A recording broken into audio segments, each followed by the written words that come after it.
Every game on this list has something wrong with it. Some have several things wrong with them. None of them are clean recommendations you can hand to anyone without a caveat. But each one contains something: a system, a world, a tone, a mechanical idea that no other game has done the same way, and that something is worth the friction you'll have to accept to reach it.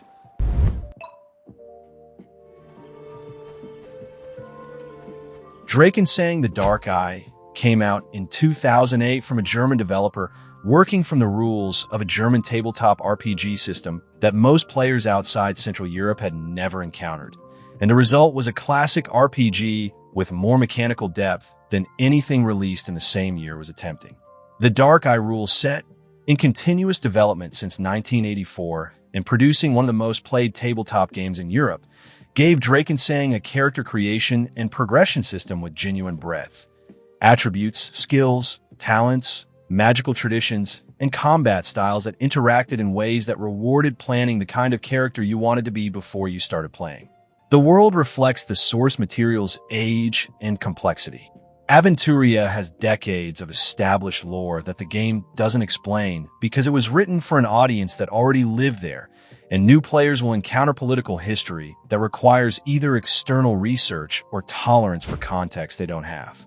That opacity is the cost of playing in someone else's deeply developed world rather than a generic fantasy setting designed to be instantly legible.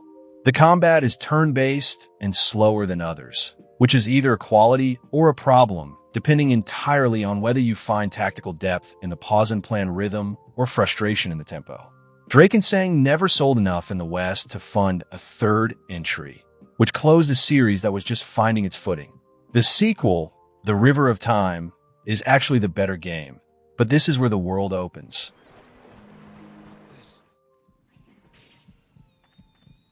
Shadow Tower Abyss is the 2003 PS2 successor to From Software's Shadow Tower on the original PlayStation, and it is the dark matter of their catalog, the game that exists between King's Field and Demon's Souls, carrying the design philosophy of both without being recognized as either. First-person dungeon crawling with real-time combat, a weapon degradation system that forces constant improvisation, a world built as a vertical shaft descending through distinct environmental layers, and a loneliness of atmosphere that From Software's later games would make famous, but that was already fully present here. The weapon system is the mechanical core. Weapons have durability and damage types that matter against specific enemies, which means losing your primary weapon mid-dungeon to degradation is a genuine crisis requiring you to read your inventory and commit to something different rather than pull out backup. The limited inventory creates constant pressure about what to carry and what to leave behind, and the decision architecture around equipment management gives the game a survival dimension that the Soulsborne series later built into something more explicitly genre-defined. Shadow Tower Abyss is dark in ways that go beyond atmosphere. Actually hard to see, actually confusing to navigate, actually demanding in ways that have nothing to do with mechanical skill and everything to do with attention and patience. It's the purest version of what From Software was building before they understood how to make it accessible, which makes it genuinely fascinating and genuinely difficult to recommend without knowing specifically who is being recommended to.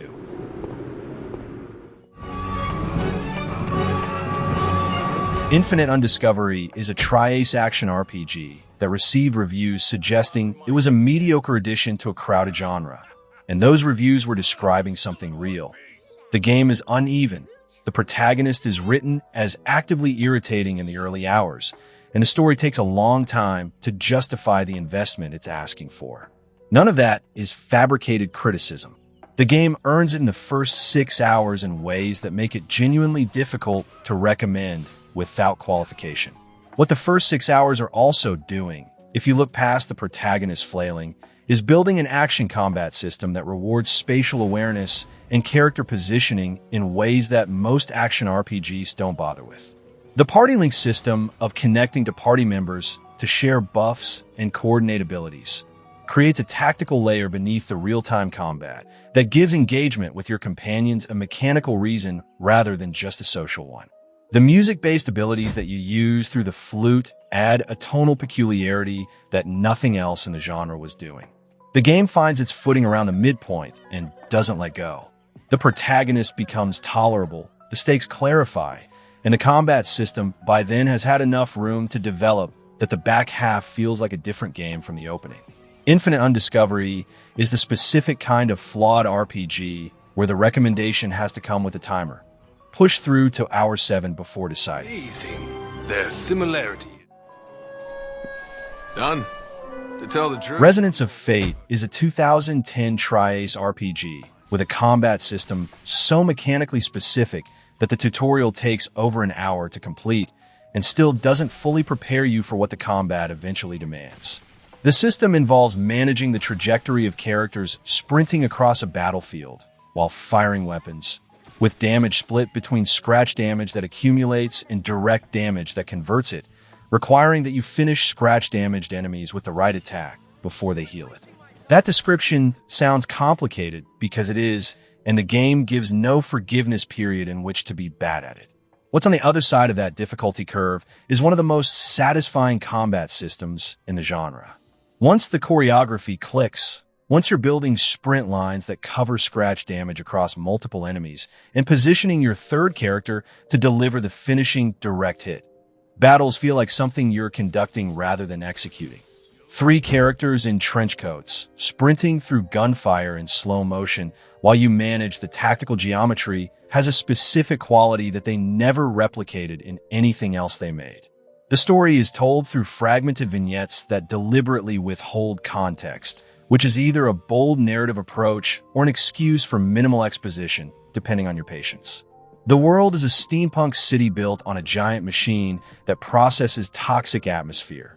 It's visually striking and completely underexplained.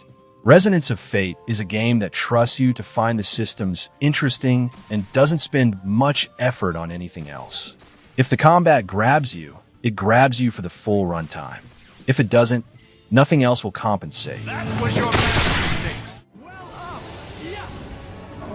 Enchanted Arms was a 360 launch window RPG that landed in the West to reviews describing its protagonist as one of the most irritating leads in JRPG history, a charge that is difficult to entirely refute.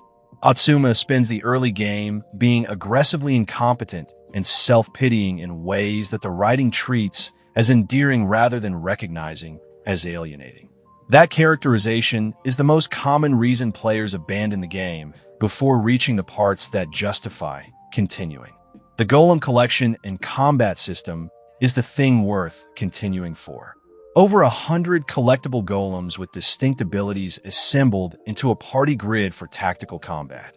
Positioning golems on a physical grid where adjacency affects which abilities can be combined, managing elemental affinities against enemy patterns, creates a depth that the game's dismissive reception completely failed to communicate. The system rewards obsessive optimization in ways that feel more like a strategy RPG than the action-adjacent JRPGs that defined the early PS3 and 360 era. The story has a second act that handles themes of prejudice and social exclusion more seriously than the opening's tone would lead you to expect, creating a tonal inconsistency that is either interesting or jarring, depending on what you came in expecting. Enchanted Arms is a game that is worse than the sum of its parts for most of its runtime and better than its reputation suggests for the parts that actually work. Jade Empire was BioWare's 2005 action RPG that attempted a wuxia martial arts setting at a time when Western RPGs were almost exclusively working in medieval European fantasy. It had built a world of ancient Chinese mythology filtered through BioWare's character-driven story engine, was distinctive enough that its failure to produce a sequel remains one of the more disappointing absences in RPG history. The characters, the setting, the political fable at the center of the story, the voice performances, all of it worked in ways that suggested a franchise rather than a standalone experiment. The combat system is the thing that let the setting down. Real-time martial arts combat that looked fluid and felt shallow. Button combinations that produced impressive animations without requiring the tactical thinking that made combat in similar games like KOTOR feel engaged. The game knew it was an RPG story experience more than a combat game, and it tuned the difficulty accordingly, producing encounters that rarely challenged and frequently felt perfunctory. The open palm/closed fist alignment system, which tracked philosophy rather than conventional morality, was one of BioWare's more interesting design attempts. Neither option was clearly right, and the game's treatment of each was more nuanced than the Paragon/Renegade binary that Mass Effect would later formalize.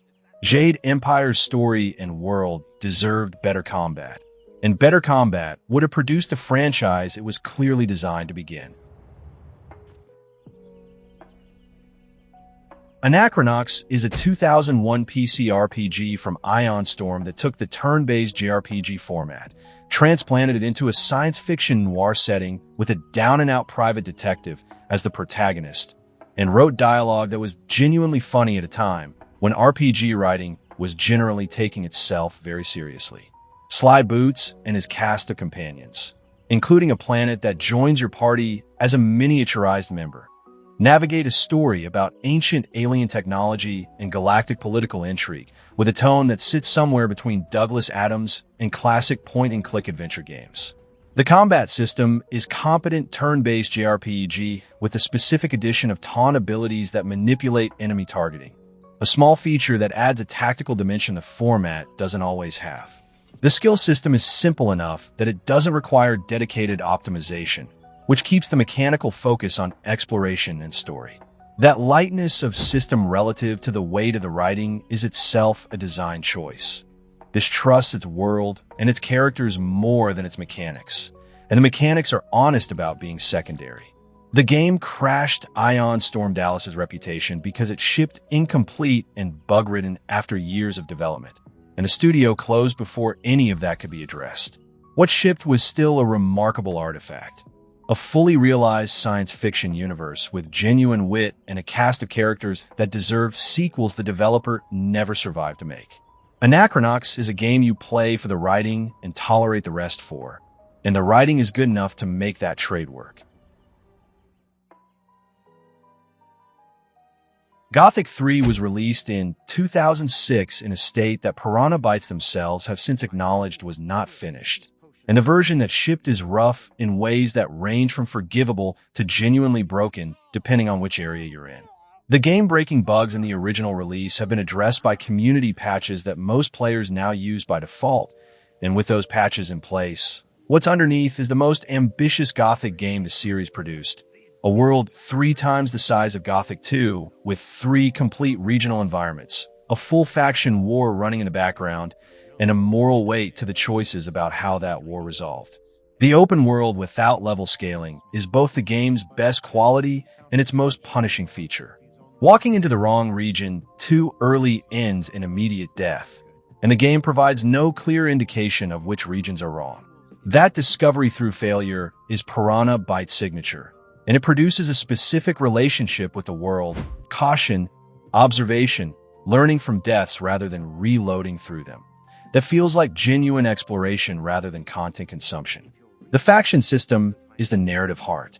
Orcs, humans, and the Inquisition are in conflict across the 3 regions, and aligning with any of them changes what quests are available, which areas you can access, and how the world's political situation resolves.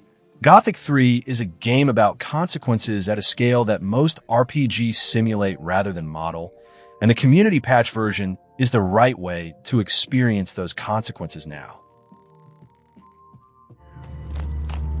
Find someone else. Elex is a 2017 Piranha Bytes open-world RPG set in a post-apocalyptic world where meteor impact has deposited a substance that powers technology, enables magic, and corrupts living things.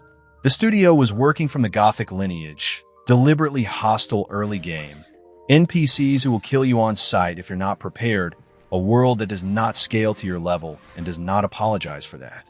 You'll get beaten to death by enemies that you technically have the right stats to fight because you misjudge their attack pattern. This is presented as correct. The world building is where it earns the patience it demands. 3 factions: the medieval berserkers who reject Elex entirely, The militaristic clerics who use it for technology and the hedonist outlaws who use it recreationally occupy the same ruined landscape with completely different philosophies and aesthetics, and committing to one means losing access to what the others offer. The ideological tension between them is played straight rather than as a trolley problem with a clear answer, which makes the faction choice feel consequential in ways that most RPG alignment systems don't achieve. The combat is stiff, and the voice acting is delivered with a wooden sincerity that became its own meme among the game's player base.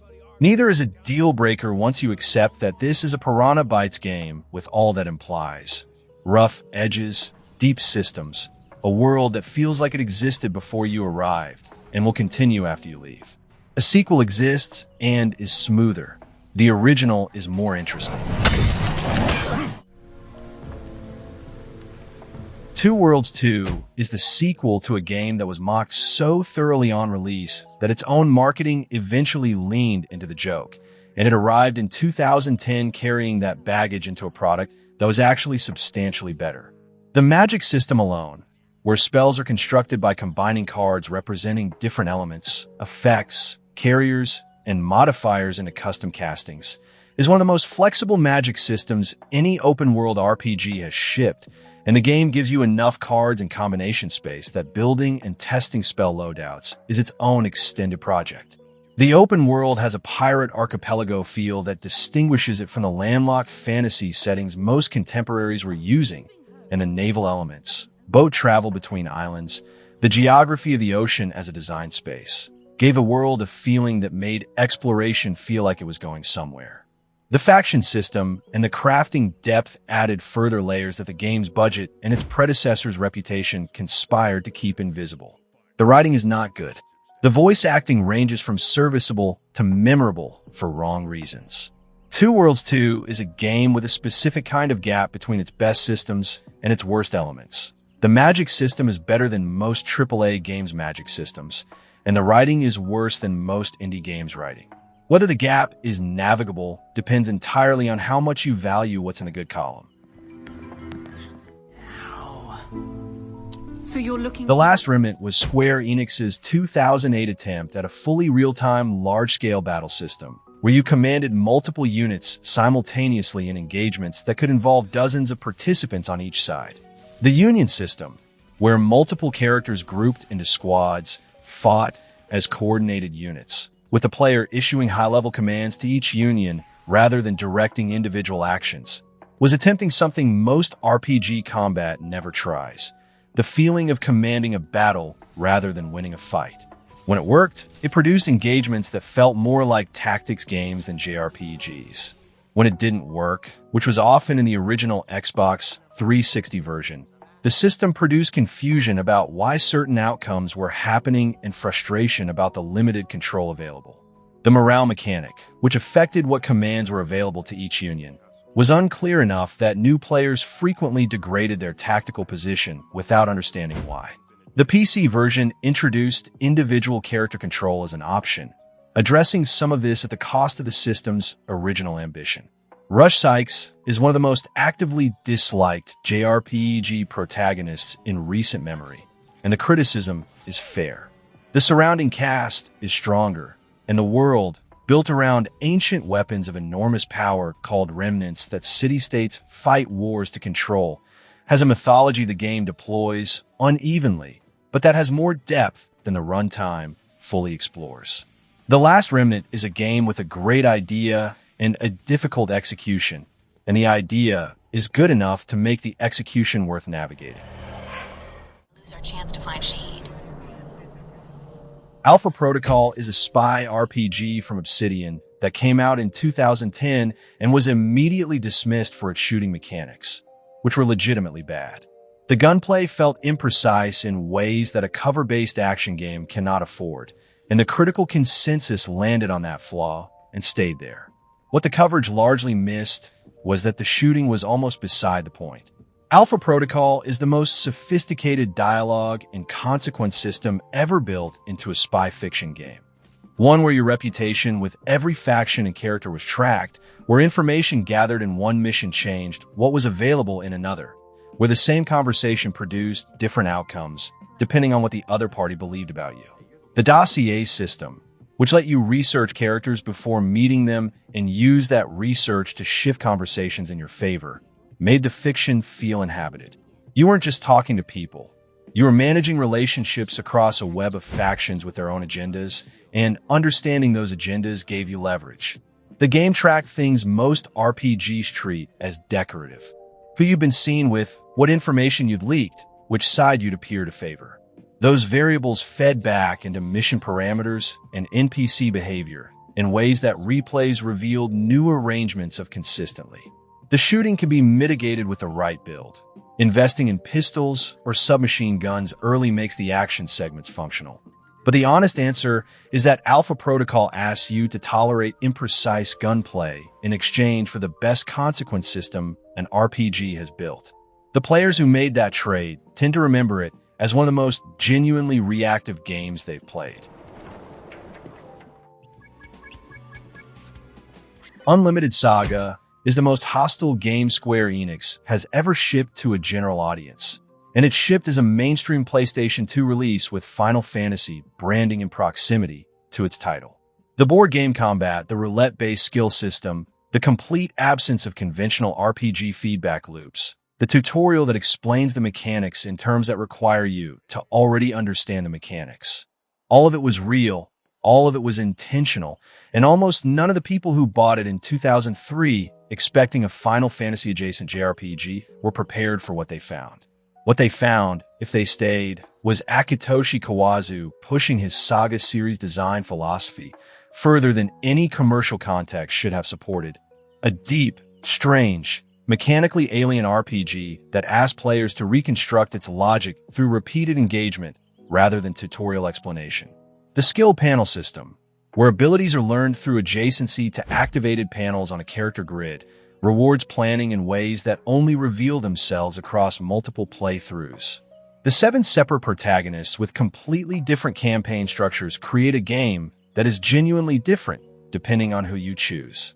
Unlimited Saga requires something close to academic engagement before it becomes enjoyable. Reading external guides, accepting that the first playthrough is partly research, and deciding that the system underneath the opacity is worth excavating. The players who make that decision tend to find one of the strangest and most idiosyncratic RPGs the PS2 library contains. The players who don't are entirely reasonable.